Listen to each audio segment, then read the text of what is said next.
যেন ভাঙবেন তবুও মচকাবেন না নীতিতে ভারত। ট্রাম্প নীতির বিরুদ্ধে উল্টো জানিয়ে দিলেন, কোনো আপোষ নয়। ৬ আগস্ট ভারতের ওপর মার্কিন প্রেসিডেন্ট ঘোষিত বাড়তি শুল্ক কার্যকরের বিষয়ে দেওয়া এক প্রতিক্রিয়ায় এমনটাই জানিয়েছেন দেশটির প্রধানমন্ত্রী নরেন্দ্র মোদি। তিনি বলেন, ভারতের কৃষক ও মৎস্যজীবীদের স্বার্থে কোনো আপোষ করা হবে না। তিনি জানেন এর জন্য তাকে মূল্য চুকাতে হবে, তবুও কৃষকদের স্বার্থ রক্ষায় তিনি প্রস্তুত। বৃহস্পতিবার ৭ আগস্ট এনডিটিভি জানিয়েছে, দিল্লিতে এক আন্তর্জাতিক সম্মেলনে ভাষণ দিতে গিয়ে এ মন্তব্য করেন তিনি বলেন, কৃষকদের স্বার্থ আমাদের সর্বোচ্চ অগ্রাধিকার। কৃষক ও জেলেদের স্বার্থে ভারত কখনোই আপোষ করবে না। আমি জানি এজন্য আমাকে বড় মূল্য দিতে হবে, তবুও আমি প্রস্তুত আছি।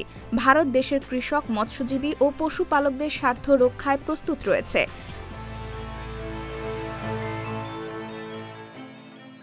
State University of Bangladesh. Admission going on. Please confirm your seat. রাশিয়ার সঙ্গে বাণিজ্যিক সম্পর্ক বজায় রাখায় ভারতের রপ্তানি পণ্যের ওপর অতিরিক্ত 25% শুল্ক আরোপের ঘোষণা দেন ডোনাল্ড ট্রাম্প। ফলে আগামী ২৭ আগস্ট থেকে নয়াদিল্লিকে যুক্তরাষ্ট্রে পণ্য রপ্তানি করতে হলে 50% শুল্ক দিতে হবে। এর আগে ২০ জুলাই যুক্তরাষ্ট্র ভারতের রপ্তানি পণ্যের ওপর 25% শুল্ক আরোপ করেছিল। ট্রাম্পের অতিরিক্ত শুল্ক আরোপের বিষয়ে মোদি সরকার কড়া প্রতিক্রিয়া জানিয়েছেন। দেশটির পররাষ্ট্র মন্ত্রণালয় জানায়, মস্কো থেকে তেল আমদানির কারণে ভারতের ওপর এই শুল্ক আরোপ অন্যায়, অযৌক্তিক এবং অগ্রহণযোগ্য।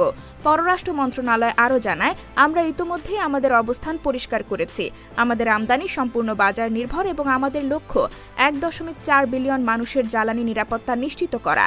এ কারণে যুক্তরাষ্ট্রের এই অতিরিক্ত শুল্ক আরোপ অত্যন্ত দুর্ভাগ্যজনক। নয়াদিল্লি তার জাতীয় স্বার্থ রক্ষায় প্রয়োজনীয় সব পদক্ষেপ গ্রহণ করবে।